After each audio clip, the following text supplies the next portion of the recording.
Bismillahirrahmanirrahim. Assalamualaikum warahmatullahi wabarakatuh. Ayuhal hadirun, masyaul khair. Nahnu min firqati Hamsa, sanabats al maudu anil fa'il wa maf'ul wa mubtada wa khobarun wa amil. Isim Indra Bahari, anak min Bandung.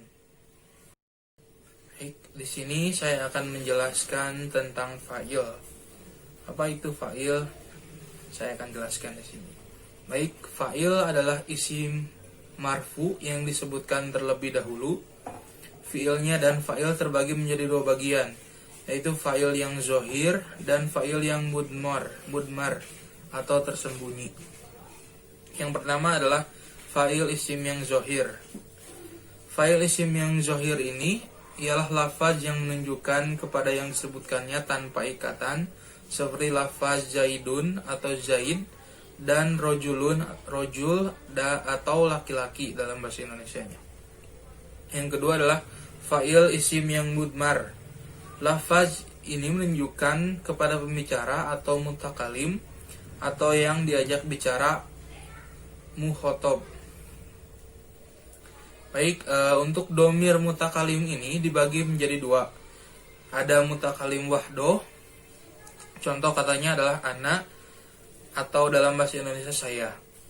Lalu yang kedua adalah mutakalim muazim nafsoh, contoh katanya adalah nan, dalam bahasa Indonesia kami atau kita. Selanjutnya domir muhotob ini contohnya adalah seperti ini.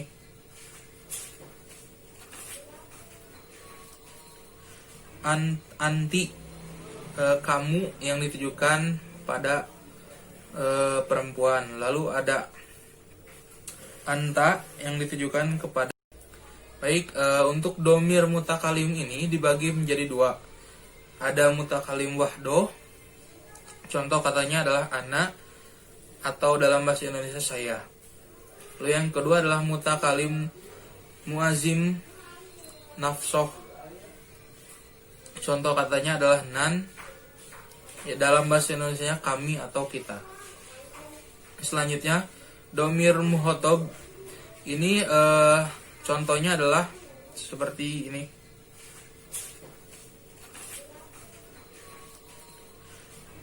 Anti, kamu yang ditujukan pada perempuan. Lalu ada anta yang ditujukan kepada laki-laki, kamu yang ditujukan kepada laki-laki. Selanjutnya ada antuma yang artinya adalah kamu berdua, ditujukan kepada dua orang yang sedang diajak bicara. Lalu ada antum yang artinya adalah kalian dan ditujukan kepada banyak laki-laki yang sedang diajak bicara. Lalu ada antuna, artinya sama kalian, namun perbedaannya adalah ditujukan kepada perempuan yang sedang diajak bicara oleh kita. Nah, sedangkan domir goib ini contohnya adalah huwa, artinya dalam bahasa Indonesia adalah dia dan ditujukan kepada orang ketiga laki-laki.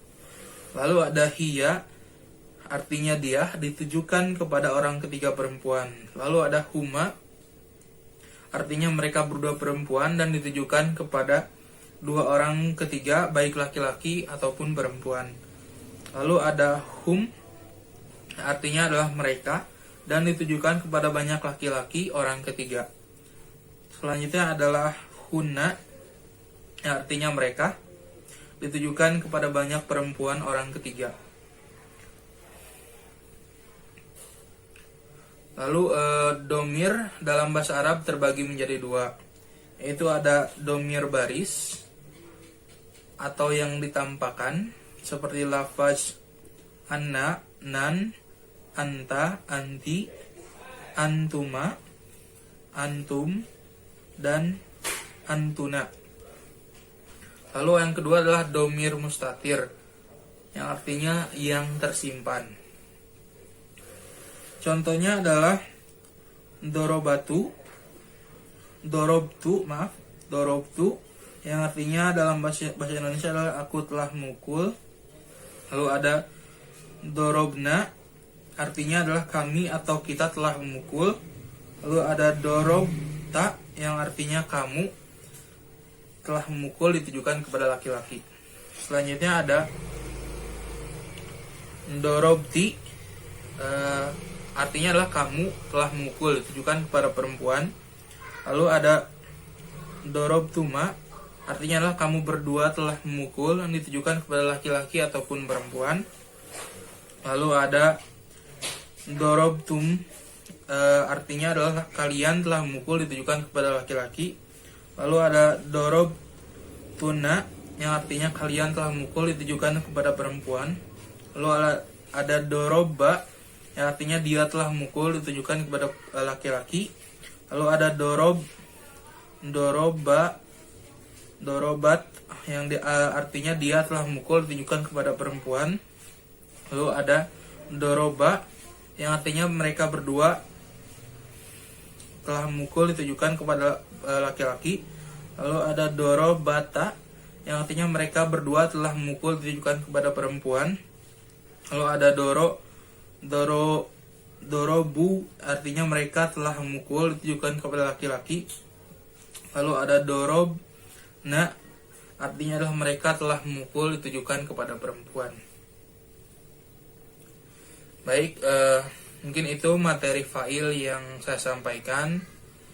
Mohon maaf bila masih ada kesalahan, bila masih ada yang tidak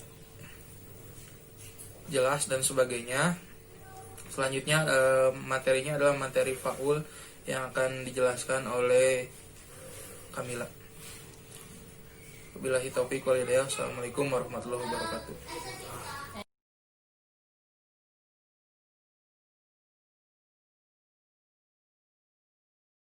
Assalamualaikum warahmatullahi wabarakatuh. Ismahuli anwa rifakum ala nafsi. Ismi Kamil, Kamila Nursal Sabila, Ana min Bandung. Baik, saya akan memaparkan materi mengenai maf'ul yang fa'ilnya tidak disebutkan. Naibul fa'il adalah isim yang dibaca rofa yang fa'ilnya tidak disebutkan. Jika bentuknya fa'il madhi, maka huruf pertama didomahkan dan huruf sebelum terakhir dikasrohkan. Jika bentuknya fi'il mudhari, maka huruf pertama didomahkan dan huruf sebelum terakhir difathahkan. Naibul fa'il terdiri dari dua bagian. Yang pertama ada naibul fa'il zahir dan yang kedua ada naibul fa'il dhamir. Naibul fa'il isim zahir. Zaidun, Zaid telah dipukul. Yudrabu Zaidun, Zaid sedang dipukul. Ukrima Amru, Amir telah dimuliakan. Yukramu Amru, Amir sedang dimuliakan. Yang terakhir naibu fa'il isim dhamir. Doribtu, aku telah dipukul. Doribna, kami telah dipukul. Duribta, kamu laki-laki telah dipukul. Duribti, kamu perempuan telah dipukul. Duribtuma, kalian berdua telah dipukul. Duribtum, kalian laki-laki telah dipukul.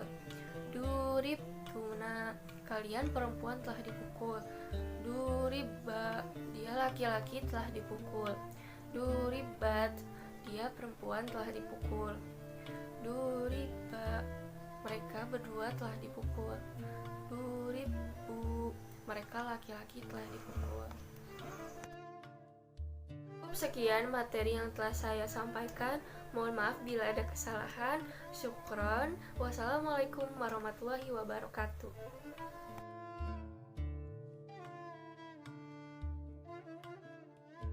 Bismillahirrahmanirrahim. Assalamualaikum warahmatullahi wabarakatuh. Ismi Firda Afif Nuzul Faisal, Ana min Cirebon. Di sini saya akan menyampaikan materi mengenai mubtada dan khobar. Mubtada adalah isim marfu yang kosong atau bebas dari amil lafaz, yaitu yang merofakkan mubtada itu bukan amil lafaz seperti fa'il atau naibul fa'il, melainkan oleh amil maknawi, yaitu oleh ibtida atau permulaan kalimat saja. Mubtada itu terbagi menjadi dua bagian, yaitu mubtada yang zuhir dan mubtada yang mudmar atau domir.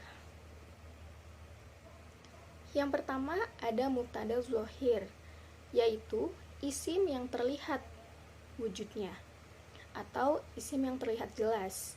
Contohnya Zaidun qaimun, Zaid orang yang berdiri. Nah, itu terlihat jelas ya, berarti Zaid itu orang yang berdiri. Kemudian yang kedua, wa falahun mashudun, yang artinya mashud seorang petani. Kemudian ada mubtada mudmar. Mubtada atau isim domir adalah mubtada yang jumlahnya 12, yaitu ana, saya, nahnu, kami atau kita, anta, kamu laki-laki, anti, kamu perempuan, antuma, kamu berdua laki-laki atau perempuan, antum, kalian laki-laki, antunna, kalian perempuan, huwa, dia laki-laki, hiya, dia perempuan, huma, mereka berdua laki-laki atau perempuan, hum, mereka semua laki-laki, hunna, mereka semua perempuan, seperti perkataan ana qaimun. Adapun mengi'rabnya adalah sebagai berikut. Ana, saya, berkedudukan menjadi mubtada yang dirofakkan. Tanda rofaknya mabni sukun, sedangkan lafaz qaimun menjadi khobarnya, dirofakkan. Tanda rofaknya domah. Dan nahnu qaimuna, kami berdiri. Lafaz nahnu berkedudukan menjadi mubtada, dirofakkan. Tanda rofaknya dengan mabni domah. Sedangkan qaimuna menjadi khobarnya, juga dirofakkan. Tanda rofaknya dengan wawu karena jamak muzakkar. Nah, lafaz yang menyerupainya seperti antum qaimuna, antuma qaimatani, ya qaimatun, huwa qaimun, antunna qaimatun, hunna qaimatun, hum qaimuna. Nah, di sini ada khobar. Khobar itu ada dua macam. Yang pertama, ada khobar mufrad, khobar yang bukan berupa jumlah atau kalimat, dan bukan pula menyerupai jumlah. Kemudian, ada khobar ghoir, khobar yang terdiri dari jumlah, seperti jumlah ismiyah atau mubtada dan khobar lagi, atau jumlah fi'liyah, yaitu terdiri dari fi'il dan fa'il. Dan juga termasuk khobar mufrad bila mubtada dan khobar itu terdiri dari isim tasniyah dan jamak. Seperti contoh, yang pertama, az-zaiduna qaimuna, yang artinya zaid itu berdiri. Kemudian yang kedua, az-zaidani qaimani, yang artinya dua zaid itu berdiri. Kemudian yang ketiga, az-zaidu qaimuna, yang artinya zaid itu berdiri. Sekian pemaparan dari saya. Mohon maaf jika ada kesalahan. Wassalamualaikum warahmatullahi wabarakatuh.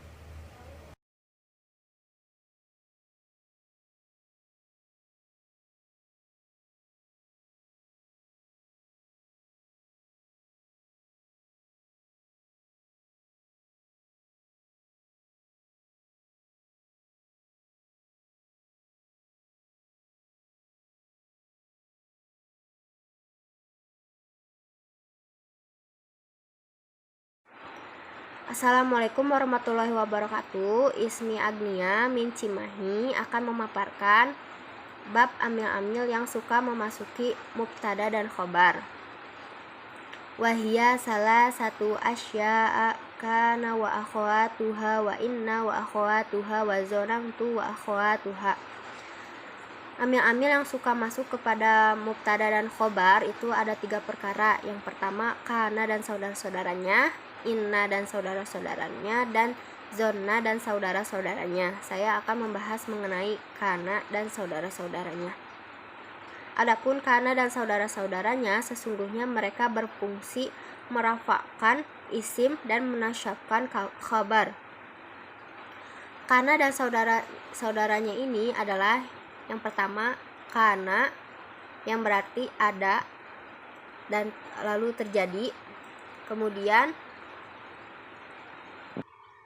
Kemudian amsa memasuki waktu sore, kemudian asbaha memasuki waktu pagi, adha memasuki waktu duha, zolla pada waktu siang, bata pada waktu malam, soro menjadi, laisa tidak, mazala senantiasa, ma'infakka senantiasa, mafatia, mabariha, dan mazama yaitu artinya senantiasa.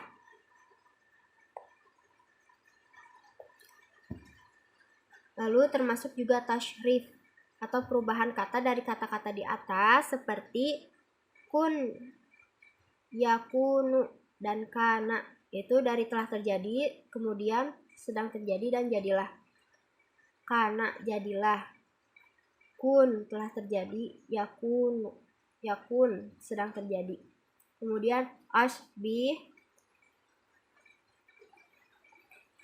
telah pagi, yusbihu sedang pagi, asbaha masukilah waktu pagi. Contohnya, kana zaidun qa'ima, yang artinya Zaid telah berdiri.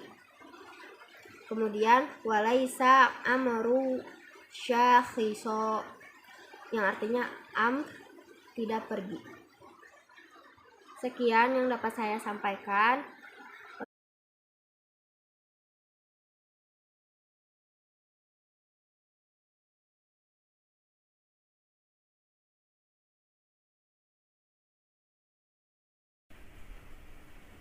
Bismillahirrahmanirrahim. Assalamualaikum warahmatullahi wabarakatuh. Asdiqo'id tolaba ahibba'i, ismahuli an uqaddima lakum nafsi. Ismi Sekar Lestari Dewi akan memaparkan materi mengenai yang pertama, inna dan saudara-saudaranya. Inna dan saudara-saudaranya beramal menasabkan isimnya dan merafakkan khobarnya. Maksudnya, inna dan saudara-saudaranya berfungsi menasabkan isimnya yang berasal dari mubtada dan merafakkan khobarnya yang berasal dari khobar mubtada. Inna dan saudara-saudaranya terdiri dari 6 jenis. Yang pertama, inna, artinya sesungguhnya. Inna berfungsi untuk taukid atau menunjukkan pembicaraan. Contohnya pada kalimat innallaha ala kulli syai'in qadir, sesungguhnya Allah atas setiap sesuatu maha kuasa. Yang kedua, innakum azkiya'u, artinya sesungguhnya kalian itu pintar. Yang kedua ada anna, artinya bahwa atau sesungguhnya. Anna berfungsi untuk taukid atau menunjukkan pembicaraan sama seperti inna. Contohnya pada kalimat labudda annahum yuriduna minhu dalilan, artinya sesungguhnya mereka pasti menghendaki dalil daripadanya. Contoh yang kedua, asyhadu anna muhammadan rasulullah, artinya aku bersaksi bahwa Muhammad adalah utusan Allah. Yang ketiga ada lakinna, artinya akan tetapi. Lakinna berfungsi untuk istidrok atau susulan, yaitu menyusul perkataan yang lalu dengan perkataan yang ada di belakangnya atau menyangkal. Contohnya pada kalimat huwa alimun lakinnahu ghairu amilan, artinya dia pandai tetapi tidak mengamalkan ilmunya. Contoh yang kedua pada kalimat mahadza ibyadu lakinnahu aswadu, artinya ini bukan putih tetapi hitam. Yang keempat adalah ka'anna, artinya seakan-akan. Ka'anna berfungsi untuk tasbih atau menyerupakan. Contohnya pada kalimat ka'annaka na'ilun maromaka, artinya agaknya engkau berhasil mencapai maksudmu. Contoh yang kedua, ka'anna majhaka badrun, artinya seakan-akan wajahmu itu bulan purnama. Yang kelima yaitu laita, artinya seandainya. Laita berfungsi untuk tamani, artinya mengharapkan sesuatu yang mustahil berhasil. Contohnya itu pada kalimat laita syabba ya'udu yauman, artinya seandainya masa muda itu bisa kembali. Contoh yang kedua pada kalimat laitan natijata hasanatun, artinya seandainya nilainya bagus. Yang terakhir adalah la'ala, artinya semoga. La'ala berfungsi untuk taraji dan tawaku. Taraji ini adalah mengharapkan sesuatu yang baik yang mungkin berhasil. Contohnya pada kalimat la'alla dasa sahlun, artinya semoga pelajaran itu mudah. Dan pada kalimat la'alla al-jawwa mu'tadilun godaan, artinya semoga cuaca besok cerah. Materi yang terakhir adalah Zanna dan saudara-saudaranya. Zanna dan saudara-saudaranya berfungsi menasabkan mubtada dan khobar yang kedua-duanya menjadi maf'ulnya, maf'ul awal dan maf'ul sani atau kedua.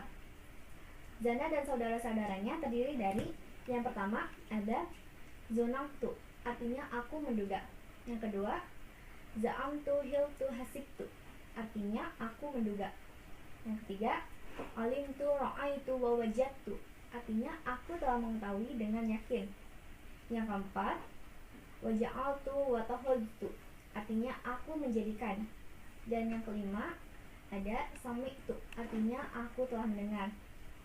Contohnya pada kalimat zanamtu zaidan muntalikon, artinya saya telah menduga Zaid berangkat. Yang asal kalimatnya itu adalah muntalikun zaidun, Zaid berangkat. Kemudian contoh yang kedua pada kalimat hiltul hilala la'ihan, artinya aku menduga bahwa bulan itu telah terbit. Asal kalimatnya ini adalah ala hilalu la'ihun, artinya bulan itu terbit. Nah, perlu diketahui bahwa Zanna dan saudara-saudaranya yang dapat menasabkan mubtada dan khobar itu bukan hanya fi'il madhinya saja, tetapi semua tasrifnya juga seperti fi'il mudhari'nya, masdarnya, isim fa'ilnya dan sebagainya. Contohnya pada kalimat azhunu zaidan qa'iman, artinya aku menduga bahwa Zaid berdiri. Contoh yang kedua, wa ma zunni zaidan jahilan, artinya aku tidak mengira bahwa Zaid orang yang bodoh. Sekian yang dapat saya sampaikan. Syukron. Wassalamualaikum warahmatullahi wabarakatuh.